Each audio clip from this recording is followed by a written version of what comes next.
पठान के वनवास का टाइम खत्म हुआ। पठान के घर पे रखोगे तो मेहमान नवाजी के लिए पठान तो आया। पठान मूवी 25 जनवरी को लॉन्च हो चुकी है, तो सभी लोग कुर्सी की पेटी अपनी बांध चुके थे और पठान की सवारी के लिए तैयार थे। तो पठान ने जैसी हाइप बनाई थी, क्या उस हाइप को रिलीज होने के बाद कंटिन्यू रख पाएगी या नहीं।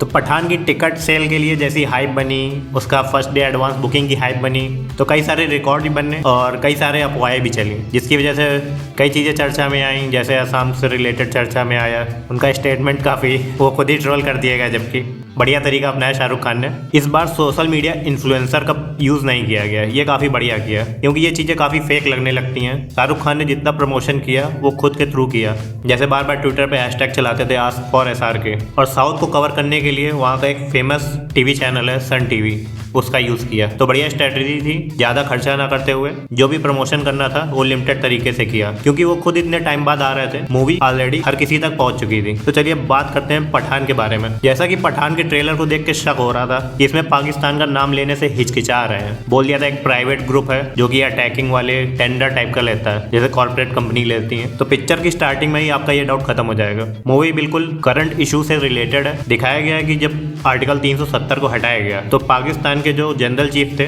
उनका दिमाग हिल गया, तो मतलब डू और डाई मोड में आ गए, टेररिस्ट मूड में एक्टिव हो गए। इंटरनेशनल प्रेशर के थ्रू ये खुद तो कुछ कर नहीं सकते थे, और इन्होंने आउटफिट एक्स, जो कि ट्रेलर में दिखाया गया था, एक ग्रुप था जिसके लीडर जॉन अब्राहम बने हुए हैं। जॉन अब्राहम का नाम यहाँ पे जिम दिखाया गया है। ये एक एक्स रॉ एजेंट थे जो कि एक क्रिटिकल सिचुएशन की वजह से इंडिया के खिलाफ या इंडिया से अलग होकर काम करने लगे थे। फर्स्ट हाफ में मूवी तो इतनी इंटरेस्टिंग चलती है कि स्क्रीन से ध्यान ही नहीं हटता है। उसके बाद काफी बढ़िया दिखाया है। शाहरुख खान का जो एंट्रेंस है उसका हाफ शो तो ट्रेलर में दिख जाता है, और हाफ शो आपको एक्चुअल मूवी में दिखेगा। वो शॉटगन का यूज, वो हेलीकॉप्टर का बंद जगह में चलाना, वो भी बढ़िया तरीके से दिखाया गया है। जो विजुअल्स हैं वो भी काफी बढ़िया लग रहे हैं, और जो शाहरुख खान के एक्शन सीन है, कुछ जगह पे पता चल रहा था कि जैसे एक्शन में लात मारी तो लात बगल से निकल गई, इसको थोड़ा और एक्यूरेट कर सकते थे। तो शाहरुख खान और जॉन अब्राहम के कैरेक्टर को इंट्रोड्यूस करने के बाद स्टोरी आगे बढ़ती है। एक लिंक मिलता है जिसके थ्रू पता चलता है जो आउटफिट एक्स नाम की टेररिस्ट ग्रुप टाइप की कंपनी है, उसने इस बार इंडिया के लिए टेंडर लिया है। या पठान और जॉन अब्राहम की जो ट्रक वाली फाइट है, उससे पहले पठान के कैरेक्टर को इंट्रोड्यूस किया जाता है कि पठान म्यांमार में एक ऑपरेशन लीड कर रहा होता है, वहाँ पे इंजर्ड हो जाता है बैडली तरीके से। तो कई सारे ऑपरेशंस होते हैं उसके थ्रू। उसके बाद वो कमबैक करता है 2 साल के बाद और अपना एक ऑपरेशन स्टार्ट करता है जिसका नाम जोकर रखा गया था, ज्वाइंट ऑपरेशन कोवर्ट रिसर्च, जिसको लीड कर रहे थे यहाँ कर्नल लूथरा, जिनका रोल प्ले कर रहे हैं आशुतोष राणा। तो शाहरुख खान अपना ये जोकर वाला टीम लेके दुबई के लिए निकल जाते हैं, क्योंकि उनको डार्क नेट के थ्रू एक लीड मिली होती है कि आउटफिट एक्स दुबई में अटैक करने वाला है। दुबई में उसी टाइम पे एशियन साइंटिफिक कॉन्फ्रेंस चल रही होती है, जिसमें इंडिया के 2 साइंटिस्ट डॉक्टर साहनी और डॉक्टर फारूकी प्रेसिडेंट के साथ दुबई में जाते हैं। तो शाहरुख खान को वहाँ पे लिंक मिलता है कि प्रेसिडेंट के कॉन्वे के ऊपर खतरा हो सकता है, तो प्रेसिडेंट का पूरा रूट सिक्योर कर दिया जाता है। लेकिन वहाँ पे जिम का कुछ और प्लान होता है। वो जो 2 साइंटिस्ट हैं उनको किडनैप करने का, उनके थ्रू एक बायो वेपन क्रिएट करते हैं जिसे इंडिया पे हमला करते हैं। लेकिन बायो वेपन पे एक केमिकल फिल करना था जो कि स्मॉल पॉक्स का लेटेस्ट वर्जन था, जिसका नाम इस मूवी में रक्त बीज दिखाया गया है, और रक्त बीज था रशिया में। अब उसको चोरी करना था, तो जिम ने प्लान किया कि इसको पठान के थ्रू कैसे चोरी करवा लिया जाए। वहीं पे इंट्रो होता है दीपिका पादुकोण का। दीपिका पादुकोण के चक्कर में फंसते हैं पठान। अब यहाँ से स्टोरी शुरू होती है सेंसलेस होना। जहाँ पे दीपिका एंटर करती है वहाँ पे शाहरुख का जो कैरेक्टर लिखा गया है या जो एक्टिंग कर रहे हैं वो काफी लो लेवल की है, मतलब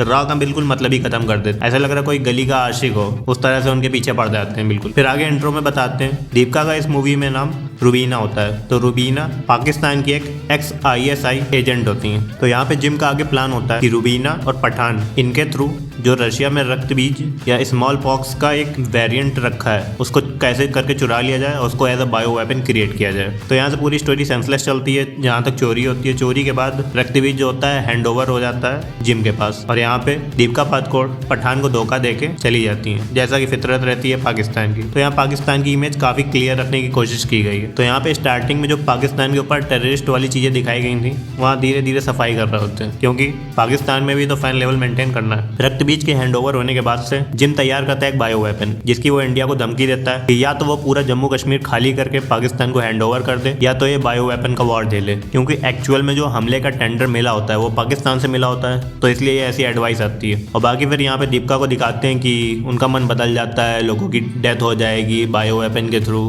तो मतलब पाकिस्तानी है तो काफ़ी सॉफ्ट हो गई, तो फिर से आके वो पठान से मिलती हैं कि इस बार मैं तुम्हारी हेल्प करूंगी कि कैसे इस बायो वेपन को ब्लास्ट होने से रोका जाए। तो मूवी का एंड क्लाइमेक्स यही पे है कि पठान और पठान की टीम और साथ में दीपिका पादुकोण जो कि एक्स ISI बनी होती हैं, उनका हृदय परिवर्तन होता है और वो भारत के लिए या कह देंगे जनता के लिए अपना प्रेम उनका उमड़ने लगता है। तो मूवी के एंड में यही सस्पेंस है कि जो जिम रक्त बीज का बायो वेपन है वो इंडिया में ब्लास्ट करने की कोशिश करता है और पठान की पूरी टीम उसको कैसे रोकती है। और बात रही कैमियो की, जो कि काफ़ी इसमें हाइप बनी हुई थी कि ऋतिक रोशन का या सलमान खान का किसी एक का कैमियो है इसमें, तो ऋतिक रोशन तो नहीं है। ऋतिक रोशन का यहाँ जो रिलेशन दिखाया गया है वो जिम के साथ दिखाया गया कि जिम और कबीर साथ में कई सारे ऑपरेशन हैंडल करते थे। तो जहाँ तक जब अगली सीरीज बनेगी तो उसमें जिम और कबीर का रिलेशन दिखाएंगे। और जब रक्त बीज चुराने गए होते हैं तो वहाँ पे जब दीपिका पठान को धोखा देके निकल जाती हैं तो पठान पकड़ जाते हैं रशियन के कब्जे में, और रशियन से जब छूटने का टाइम आता है या रशियन जब पठान को मारने वाले होते हैं तो वहीं पे सलमान खान आके उनको बचाते हैं। तो वहीं पे सलमान खान का कैमियो है। बात की जाए मूवी की कि मूवी कैसी रही, मूवी स्टार्टिंग की जो सीन लिखे गए वो काफ़ी बढ़िया सेंसिबल तरीके से लिखे गए, तो मूवी लेकिन फर्स्ट हाफ के बाद काफ़ी मतलब सेंसलेस लगने लगती है। और स्टार्टिंग में एक सीन है जॉन अब्राहम का कि 2 हेलीकॉप्टर से एक वायर बंधी हुई है, तो हेलीकॉप्टर के वायर को खींच के वापस से ट्रक में फंसा रहा है। तो मतलब जैसा पहले साउथ के एक्शंस रहते थे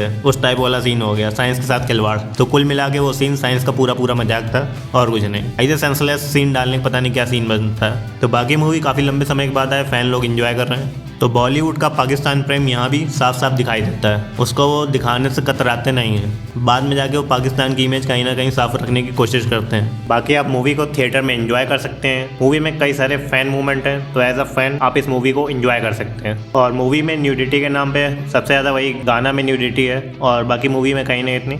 और पूरी पिक्चर का बेस्ट पार्ट सलमान और शाहरुख का साथ में कैमियो वाला है। तो ऐसे मूवी रिव्यू के लिए जुड़े रहिए हमारे साथ, देखते रहिए रिएक्शन विभाग।